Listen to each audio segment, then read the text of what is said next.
Hello, everyone. My name is Chris McCarron, and during the 2021 field season, I led a Great Basin Institute crew to do a rare plant survey of the PG&E footprint within the Whiskeytown National Recreation Area in Northern California. These are some highlights, discoveries, and some questions that still remain to be answered from our field survey. So some highlights over the field season: the crew added 133 new taxa to the Whiskeytown plant list. 10 of these were special status species for the park, and 3 of them are either undescribed taxa or taxa that possibly warrant recognition as being unique and resurrected. 24 taxa were new to the Klamath Range, and 13 were new taxa to Shasta County. In total, the crew mapped 134 rare plant populations that were not known prior to this year's survey. One major discovery was a Gilia species. As you can see here on the right-hand side, this is Gilia tricolor, subspecies diffusa. But Gilia tricolor at the very top of the floral tube has a blue to purplish coloration. The population in Whiskeytown consistently didn't have this coloration.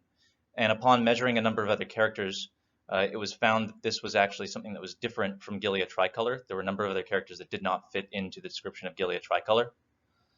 So this will be named as a unique taxa in 2022. Another major discovery was an Erigeron species.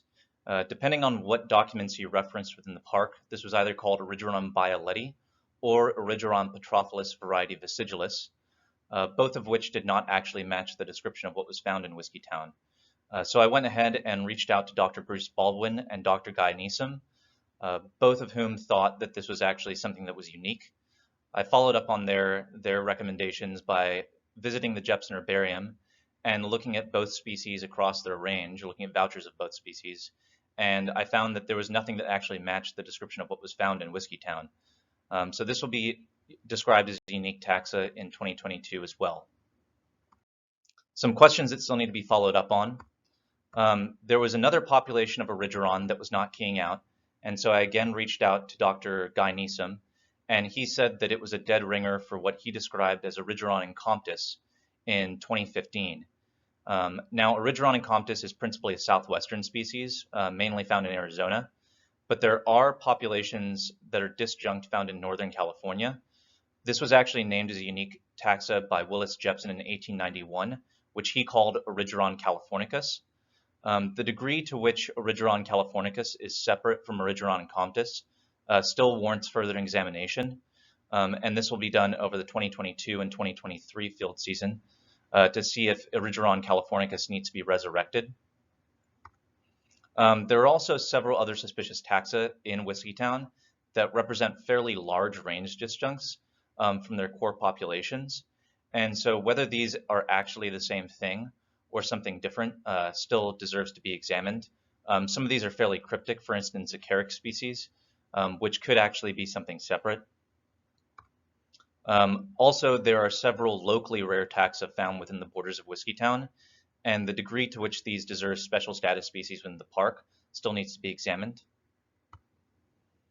Lastly, there are several areas within the park that are either undersurveyed or completely unsurveyed for their botanical resources, because many of them are fairly remote. And so over the 2022 field season, our funding will no longer be coming from PG&E, and we can actually examine areas outside of the PG&E footprint for rare taxa and possible occurrences of taxa that have not been recorded within Whiskeytown.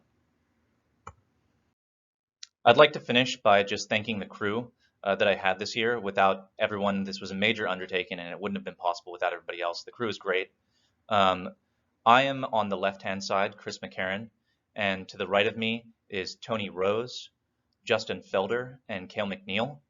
I would also like to thank the Great Basin Institute and the National Parks for the collaboration on hiring the crew, as well as PG&E for funding the rare plant survey within their footprint.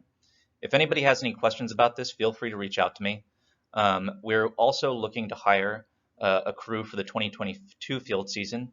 So if anybody has any interest in partaking in this, feel free to reach out to me and express interest, or reach out for any questions that you may have.